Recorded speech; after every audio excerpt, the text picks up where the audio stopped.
Jennifer Burnett and the Mile High Band, so grateful for them. So grateful for you, and welcome to Mile High Church.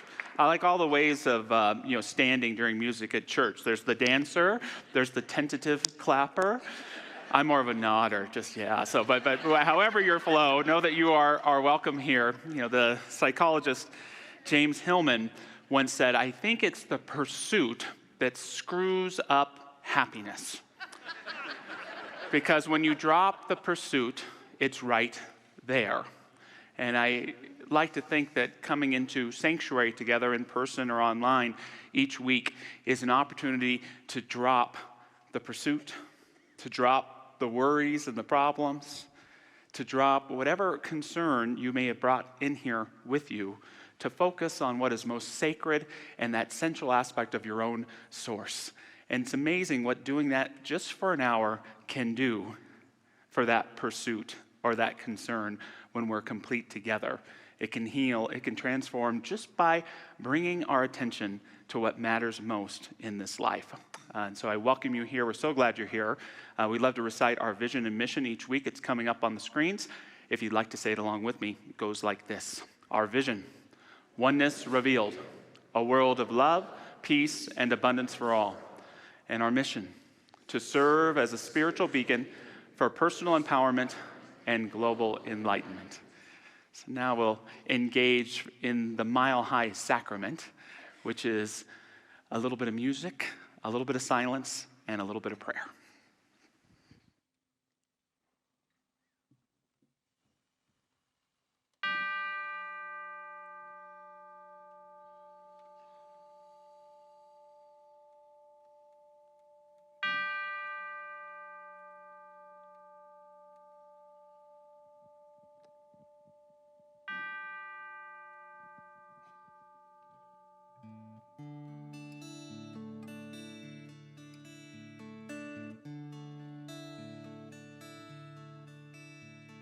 Surely the presence of God is in this place. I can feel the mighty power and the grace. I can hear the brush of angel wings. I see glory on each face. Surely the presence God is in this place.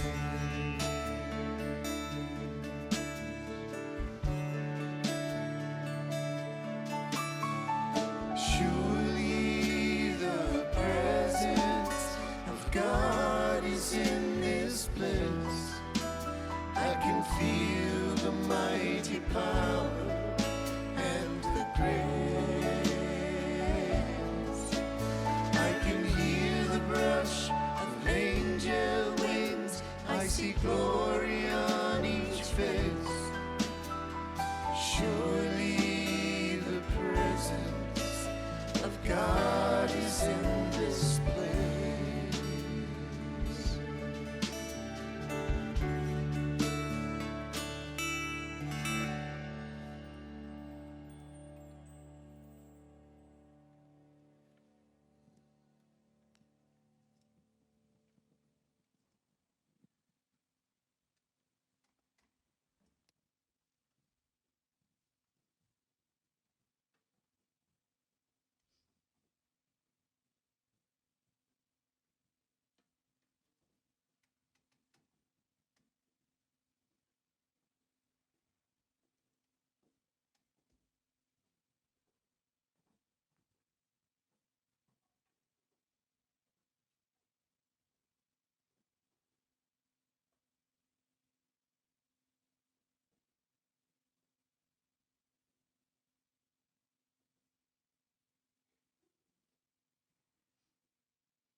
We take this moment and we breathe in the breath of God.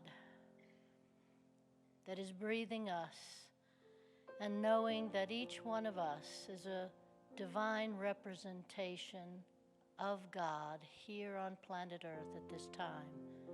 And no matter what the appearances may be on this planet, each one of us has the opportunity to show up as a godling. And I'm so thankful to know that, so thankful for this community that connects every Sunday and comes together to just feel that real presence of the divine, whether it be through the music, the message, the wonderful volunteers. We are feeling the divine every time we enter this room. Then we can take this beautiful divine feeling out into the world and make a difference, remembering this divinity when things maybe don't look quite right in the world, remembering that they are only appearances, that God is all there is.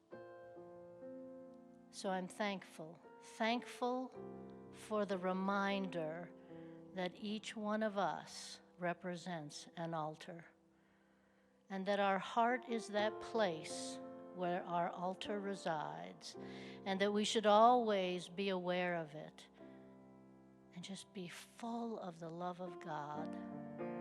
So thank you, Spirit. Thank you for this morning, this beautiful spring morning, the light shining on us, around us, and in us. So I can let this prayer go now, knowing that God is all there is, and so it is.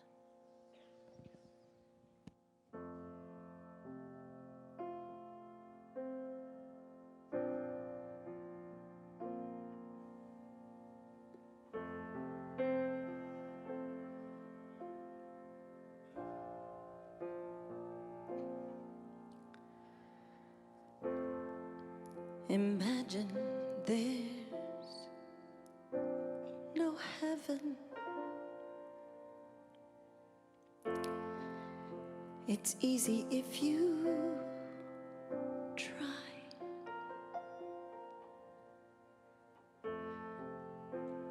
Oh hell below us,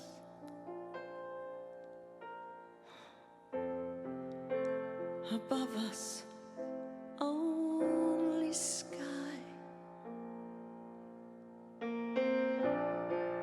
Imagine all the people living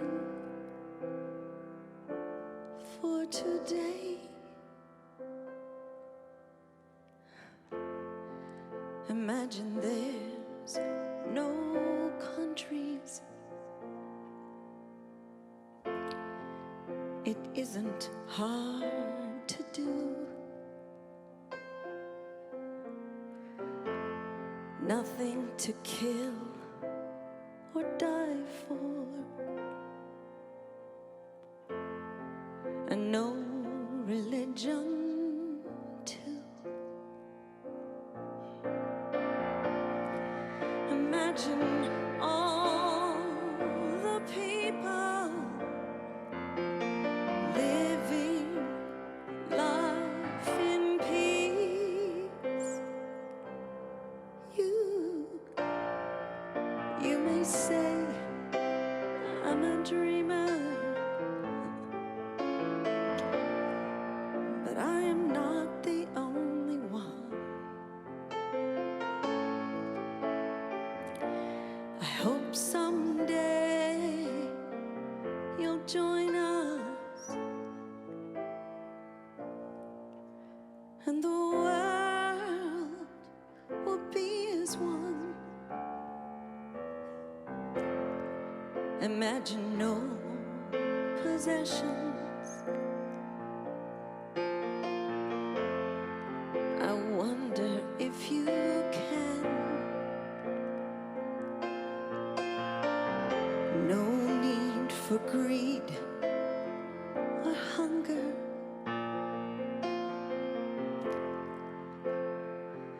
brotherhood of man.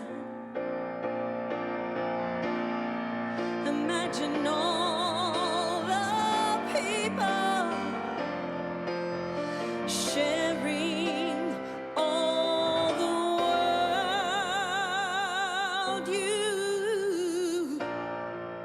You may say I'm a dreamer,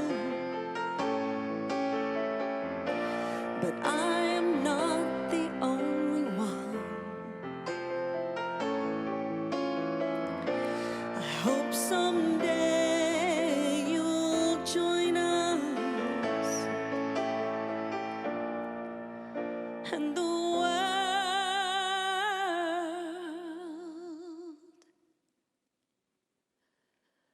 will live as one.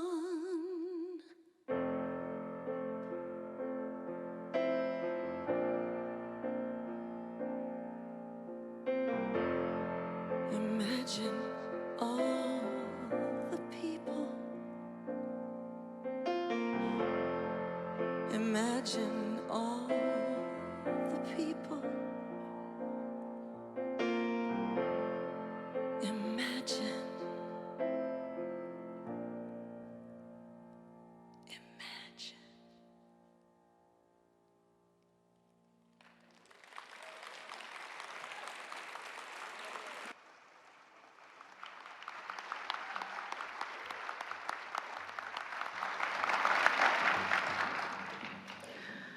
Our words of inspiration today are from John C. Maxwell. "And an unintentional life accepts everything and does nothing.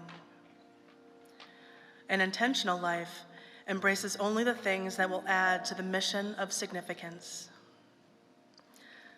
And from Eleanor Roosevelt, "The purpose of life, after all, is to live it, to taste experience to the utmost, to reach out eagerly and without fear for newer and richer experiences."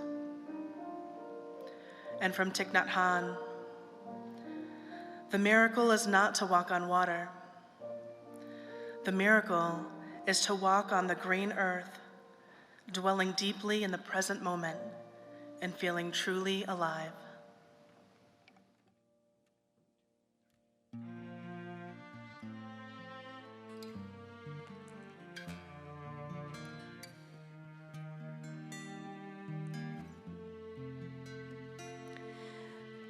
We cannot change the world we see till change begins in you and me. We change the world around us when the change begins within. So let the change begin.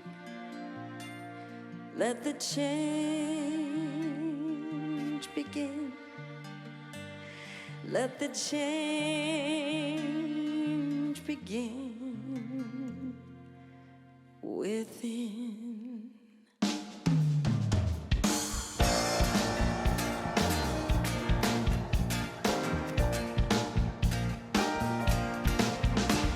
We cannot change the world we see till change begins in you and me. We change the world around us when the change begins within. So let the change begin. Let the change begin. Let the change begin within. Let the change begin. Let the change begin. Let the change begin. Let the change begin within. The lesson from the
change begin. You can sing along if you want.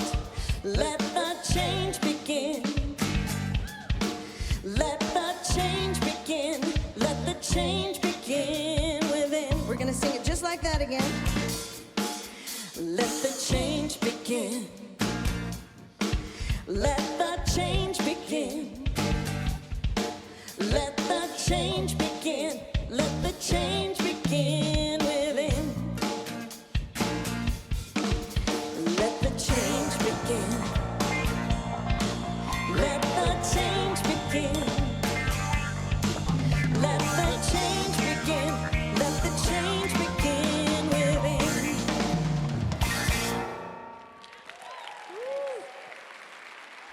Thank you. Jennifer Burnett, incredible. Thank you so much, Jennifer. Thank you, Tom Litch, Bijou Barbosa, Mike Marlier, the incredible Rob Lowe, and Dr. Kent. We so value and cherish your artistry, your kindness, your generosity. We've been blessed by it in so many ways. Happy birthday, my friend.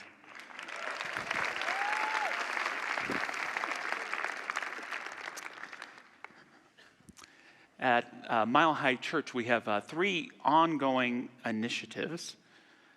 The first is interfaith, that desire to create bridges among the faiths and to celebrate the golden thread in all of them. And then there's diversity and inclusion, which for us means expanding our community to welcome more and more folks of different strokes. And then lastly, there's Sacred Earth. And so one of our goals of that initiative is to create a really good Earth Day service every year. And so next Sunday, we brought in a ringer. His name is Dr. Barry Ebert. And Earth Day is Saturday, but Sunday, Barry's giving the message. And afterwards, we're going to have a Sacred Earth fair. We have a guest presenter named Mike Nelson, a former well-known weatherman here in the local Denver area. And it's just going to be a great day to have reverence for our planet and to learn how to be better stewards of it. And so thank you to Dr. Barry and Dr. Patty, who've been leading this ministry, and everyone who's a part of it. Let's hear it for them.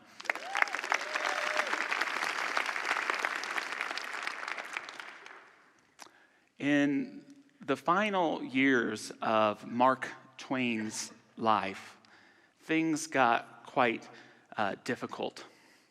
He lost much of his fortune. He lost a daughter whom he loved, and he lost his beloved wife of many, many years. And when it was time to go to the funeral, he refused to wear black, and instead he wore white, which wouldn't be incredibly unique in itself, except for the day after that, he wore white too. And the day after that, and the day after that, and the day after that. So much so that he became known as the man in white who wore white every day nearing the end of his life. And he shared why with a local newspaper. He said, "This suit, I may say, is the uniform of the ancient and honorable order of purity and perfection, of which organization I am president, secretary, treasurer, and sole member. I may add that I don't know of anyone else who is eligible. You see, when a man gets to be 71, a kid to us now, as I am, the world begins to look somber and dark. I believe we should do all we can to brighten things up and make ourselves look cheerful. You can't do that by wearing black funeral clothes. And why shouldn't a man wear white? It betokens purity and innocence. The most beautiful costume is the human skin, but since it isn't conventional or polite to appear in public in that garb, I believe in wearing white." And I'm sure his readers were grateful that he didn't. The first thing that I love about the story of Mark Twain wearing white is just how sadly beautiful it is. That in the hardest times of our lives, that we may hold space for a little bit of grace in the midst of solemnity. The second thing I love about it is this incredible resilience to practice joy even in the midst of sorrow. I love how the German theologian Dietrich Bonhoeffer put it. He said, "Now the dismal autumn days have begun, and one has to try and get light from within." And lastly, what I love about it, which feeds into the message today, is just how damn intentional he was. It takes an immense amount of intention to wear white every day. And my message today is called Alter Your Life. And it's all about living our life with more intention. I invite you to ask yourself this morning if you are pleased with the level of intentionality you're living your life with. Are you pleased with the level of intentionality that you're living your life with? When you look at your life, is it a series of random events, or is it a series of synchronistic connections and encounters? When it comes to your life, are you creating it with choice, or are you leaving things all in all to chance? Does your life seem like a series of accidents waiting to happen, or miracles ready to take place? And if you prefer the latter of those examples, the key is building intentionality for your life. You know, in our science and mind philosophy, when we talk about intentions, we often refer to them as seeds. Seeds of hope, seeds of desire, seeds of want that we plant in the soil of the soul, the creative medium. But the intention that I'm talking about, the intentionality, has more to do with environment. The seeds, super important. The soil, super important. But just as important is the environment that we create for our hopes and dreams and wishes and way of life to come forward. And for too many of us, our life is simply too messy. And there's not enough space for what we really want to grow. And when something is messy, what should we do? Clean it up. We've got to clean up our lives. All that being said, I am reminded of the words of St. George, Carlin, that is, who reminds us that dusting is a good example of the futility of trying to put things right. As soon as you dust, the fact of your next dusting has already been established. Touché, George. But what if we can identify what's causing the mess? What if we can do something about it? And for me, what's causing the mess isn't a thing, it's something that's lacking. It's that intentionality that knows why we're here, what the spaces we live in are for, and what it means to live in accordance with a dynamic purpose. To not only have seeds of hope and desire, to not only trust that a higher power is working on creating those for you, but to bring consciousness and intention to our environment so that the best can grow and take place. Ellen Langer, a great psychologist on the topic of mindfulness, she shares, "It is not primarily our physical selves that limit us, but rather our mindset about our physical limits." She uses the example of a family that's gathering together to potentially make the difficult decision to put mom in a retirement home. And the reason why is because mom can no longer get her groceries, bring them to the door, put them on the ground, unlock the door, lift the groceries up, and take them inside. And Langer says there may be many reasons why mom might need to go in the home, but had anyone ever thought of building a shelf? Right? Just a few weeks ago, it was a Saturday morning, and I got to be with my daughter for several hours, and she wanted to wear some shorts.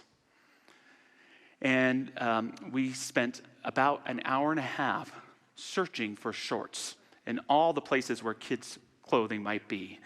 In the closet, behind the couch, in the car, in the washing machine, in the backyard, in the front door. No shorts. Very frustrating. My wife, April, comes home, and Nancy announces that she wants some shorts, and within about 60 seconds, April had grabbed some scissors and cut some tights. Nancy very happily was wearing shorts. I would have never thought to do that in a million years. Langer goes on to say, it is not primarily our physical selves that limit us, but rather our mindset about our physical limits. That's what I read last time. What I meant to say was, too many of us believe the world is to be discovered rather than a product of our own construction and thus to be invented. One more time. Too many of us believe the world is to be discovered rather than a product of our own construction and thus to be invented.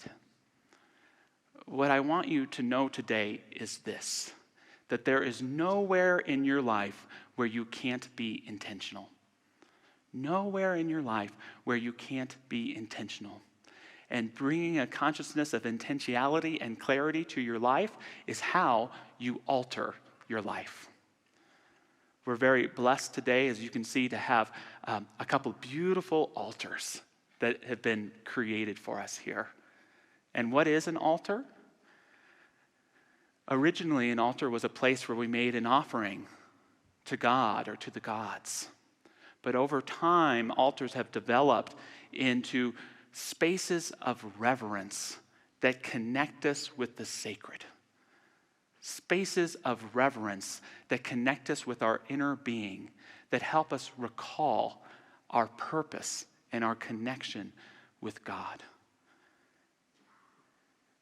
I'm very grateful for the creators of these altars. I'm going to invite them up now. There are two of our wonderful prayer practitioners who often create these altars for our practitioner meetings, and they're just both incredible people. They are Wick Hampton and Rocio Self,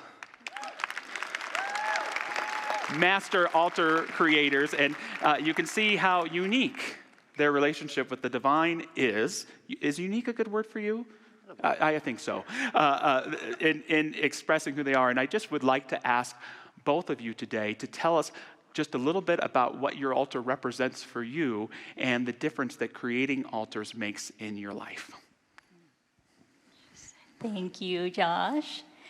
I just feel so honored, and I feel the reverence of just being here with you and having the privilege and the honor to present this altar that has come from my heart and representing the many faces of the divine. And in this case, for me, the many faces of the Divine Mother that is also woven in tradition, that is a part of the golden thread that we teach. So that was my intention in the presentation of my altar, is to bring that peace that is very dear in my heart in the many years that I have spent in discovering that aspect of spirituality that is deepening and learning from the teachings of the Divine Mother, that is also a way of getting deeper into that understanding that we have the divine feminine and the divine masculine within us. And so honoring the face of God as the Father and the face of God as the Mother. So it's just a joy to me. Thank you. Wonderful. Thank you, Rocio. And Wick. Good morning, y'all. Life isn't easy, but it doesn't have to be hard. And when I'm looking for happiness, my life's kind of hard. But when I allow happiness to find me, not only is my life easier, but it's fun. So I try to start my day out looking for fun.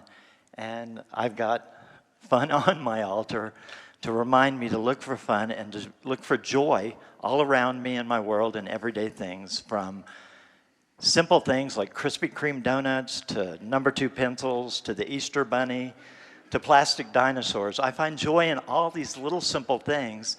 And when I see joy, I say thank you. That's my favorite prayer. I say thank you out loud as many times as I can during the day. And that tells the universe I'm grateful. And usually fun things and joy comes back to me. Beautiful. Thank you, Wick. Thank you, Rocio. They spent hours putting these together for us today, so please enjoy them. Now, you may look at these and say to yourself, I could never do something like that. But my message to you today is absolutely, yes, you can. And you might not think you have many altars in your life, but the truth is we all have altars everywhere. A collection of pictures of loved ones on a wall, the way that we display certain books in particular places, a screensaver that we have on our computer at work. Anything can become an altar when we bring reverence and a spirit of sacred remembrance to it. And so I want to talk today and get some interaction from you on how to alter your life through utilizing the spirit of the altar. And the first thing I want to invite you to do, and you may want to write this down or take mental notes if you're watching from wherever you are, is to identify 3 spaces in your life where you would want to increase your sense of meaning. What are 3 areas of your life? It could be your kitchen, your living room, the car, your cubicle at work, your man cave, your she shed, your backyard, your community. The interaction has begun. So take a moment and identify 3 spaces where you'd like to increase your sense of the sacred, meaning, and purpose.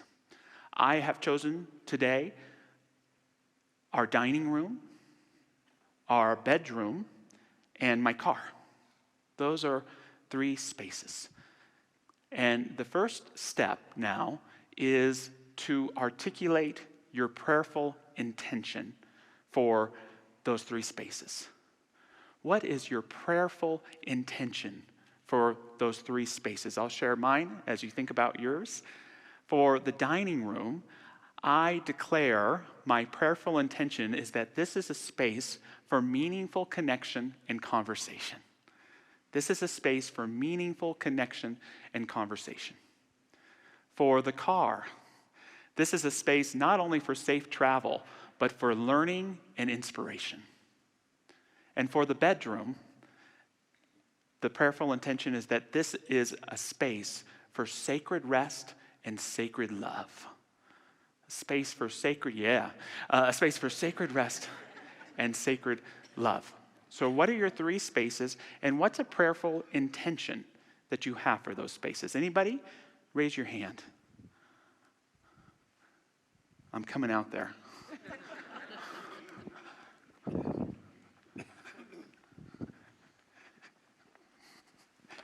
Did you want to share? Yeah.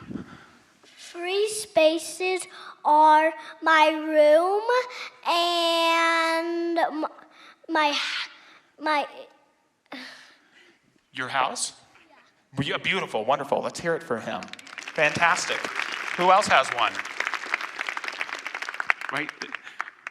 Right there, I'm sorry.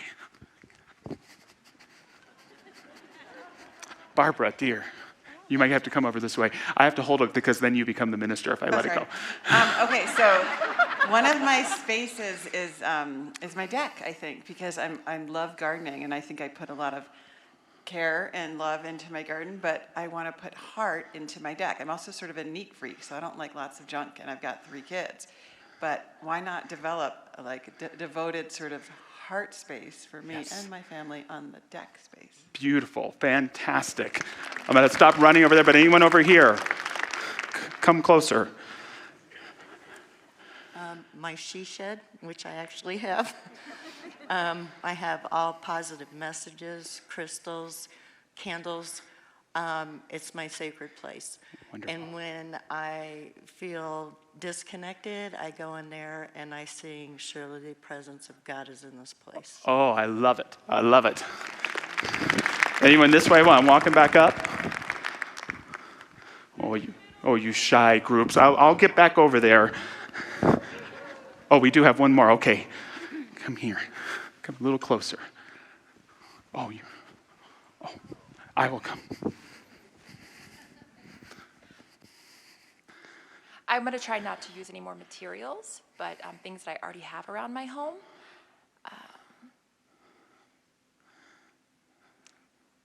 Just gathering things in nature to put in my home and make a more beautiful place. having conversations with like the trees and the beautiful things in my backyard, and really creating that space to feel more intentional around my home. Beautiful. And yeah, that will be my altar. Wonderful. Thank you so much. Aren't we? We're so grateful for our deaf community, and we're so grateful for our interpreters. What is your name again? Kaylee. Thank you so much, Kaylee. So we set our prayerful intentions, but what that means is that we're blessing and deciding what the space is for. The second step, after we've set our prayerful intention of what our space is for, is we now get to declare and articulate what it's not for.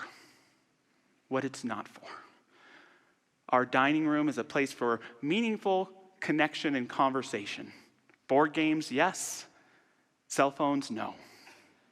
Books, no. Not allowed in this space. The car is a space for really good tunes and for lectures. It's not a space for bad music or punditry. Not allowed. The bedroom, a space of sacred rest and sacred love, it is not a space to do work on. It is not a space to argue with my spouse. As a friend of mine, Dr. Lois Nightingale, she lives in California, she wrote a book, it's a bedroom, not a boardroom. Right? And so our spaces need our reverence and our intention, but also our protection, our boundaries that allow the space to work for us instead of working against us. Lastly, decide on the symbols that you want to use, the altars you want to create that remind you of the intention of the space and connect you with it. On the kitchen table this week, I took a gift I received from my son when he was 8 years old that said, "The love of a family is life's greatest blessings." And we put some virtue cards on the table as well for us to draw and conversate. Great reminders. In the car, I'm going to put on a little sticky that says, "I'd rather be driving." Simply to remind me that time in the car isn't wasted, but is meaningful time for that learning and inspiration. And in the bedroom, honoring sacred love and sacred rest, there's only one thing I want and need, and they're sitting right over there. Not you, sir. My wife's sitting next to you, right over there. To be present with that. Can you think of that symbol that you want to put in your space and what it is? And we can hear from a couple people. You can share with someone around you. What comes up for you? Has anyone got anything? Peace signs. No tech. Good boundaries. Yeah. So keep thinking about it, and through setting a prayerful intention, through knowing what your space is not for just as much as what it is, and creating and bringing forth those symbols that remind you of your spirit, you can transform and alter your life. Now, one challenge that may come up is that we're not always in control of all of our spaces. Your space might be a conference room with challenging meetings at work, or somebody else's Zoom room. It's important to remember that you have already always the greatest altar that there is, and it's yourself. Hey, Josh, what do? I'm a mobile altar. You are a sacred being. You are sacred space. And when you bring that intention, you can remind yourself of that in life. We talked about Mark Twain wearing all white. Another favorite example of mine is from the late, great first female Secretary of State, Madeleine Albright. When she was 11 years old, she immigrated from Prague right here to the Denver area of Colorado. It's interesting to note that the next great female Secretary of State, Condoleezza Rice, had her formative years here in Colorado. So Colorado is a place that creates powerful female leaders in the world. Isn't that awesome? And Albright was a lover of brooches, a lover of pins. And early in her term as Secretary of State, Iraq published in a newspaper a poem about Madeleine Albright that wasn't very nice, referring to her as a serpent. So what did she do? The next time Iraqi diplomats came to the United States, she wore a serpent on her vest. The new president of Russia at the time, Vladimir Putin, figured out really quickly and shared with President Bill Clinton at the time that he knew immediately the first thing to do with Madeline was to read her pins. She would wear a turtle if negotiations were going slow. She'd wear a butterfly if there was a symbol of some hope. The press would always ask, "What's with the ladybug? Why the spider? Does the angel mean you're in a good mood? The wasps, does it sting?" And Albright, who was a wonderful memoir writer, would write a book called Read My Pins. And I just love the intentionality of that we can choose in what we wear and how we show up. And in the consciousness of our own mind, we can create an altar right there that allows the sacred to come through. That's been a mantra for me as of late, is my mind is a sanctuary. You want to say that with me? My mind is a sanctuary. The thinker is always welcome, but his thoughts are not always welcome.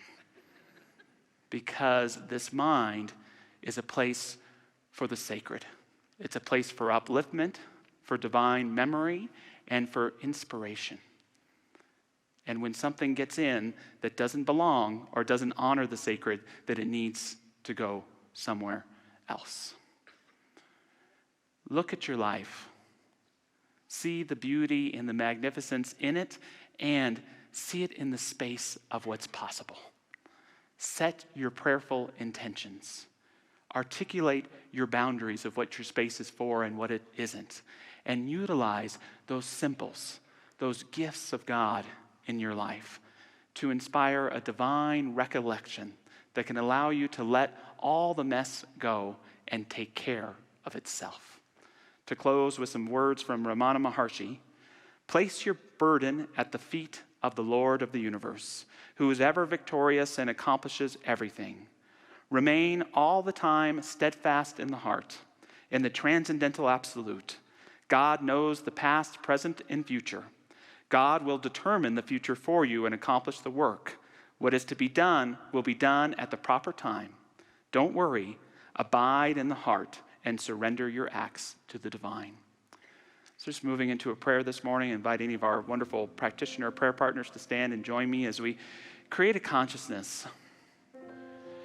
We create a consciousness which is an opening, a vessel, an altar for the divine to come through.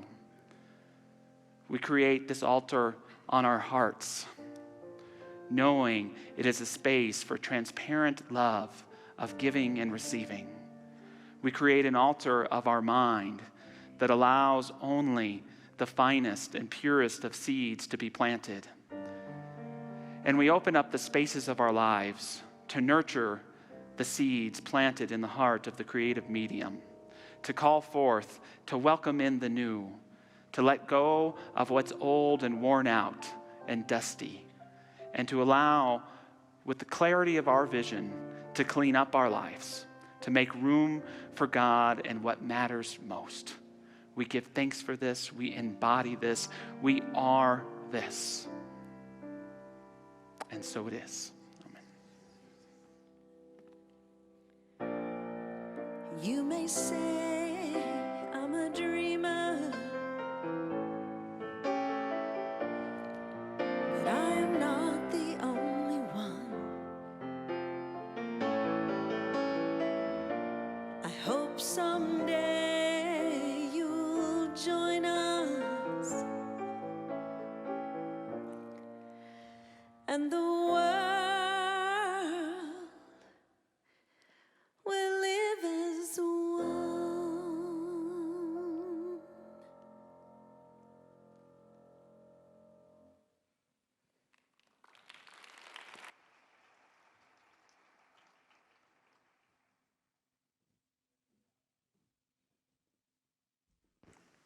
Sorry, Nathan.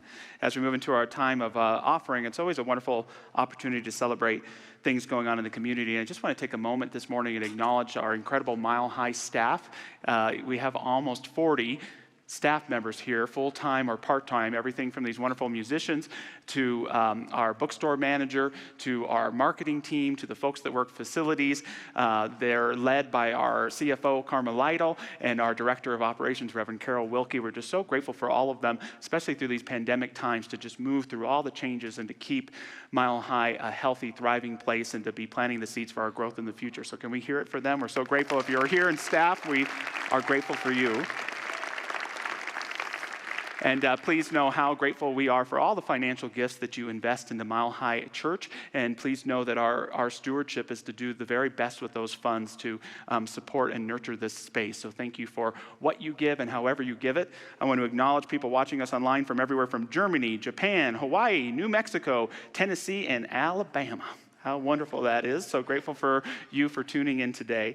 And however you give, let us all take our gifts physically or metaphorically and say our offering affirmation together. Divine love, as me, blesses and multiplies all that I am, all that I have, and all that I circulate. And so it is.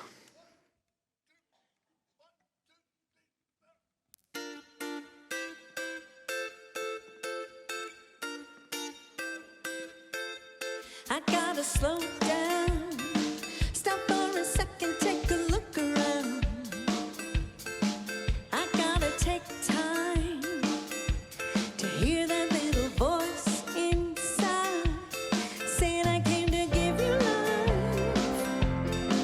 So spread your wings and fly. I got a secret to share. You are enough to change the atmosphere. So go and do life big, big. I wanna do life big, big. Break out them blue skies. I can feel my heart beating inside. Yeah, it's like a new day. Woke up to hear you say, I came to give you life. So spread your wings and fly. Now go and show no fear. You are enough to change the atmosphere. So go and do life big, big. I wanna do life big, big. Oh, I wanna love, wanna give every day I live. I wanna do life big. I wanna love, serve, and give every chance I get. I wanna do life big. I wanna love, wanna give every day I live. I wanna do life big. I wanna love, serve, and give every chance I get. Oh, I wanna do life. I wanna do life big, big. I wanna do life big, big. I wanna love like you. I wanna give like you. Oh, I wanna do life big. I wanna serve like you. Lay down my life like you. I wanna do life big. I wanna love like you. I wanna give like you. Oh, I wanna do life big. I wanna serve like you. Lay down my life like you. Oh, I wanna do life big.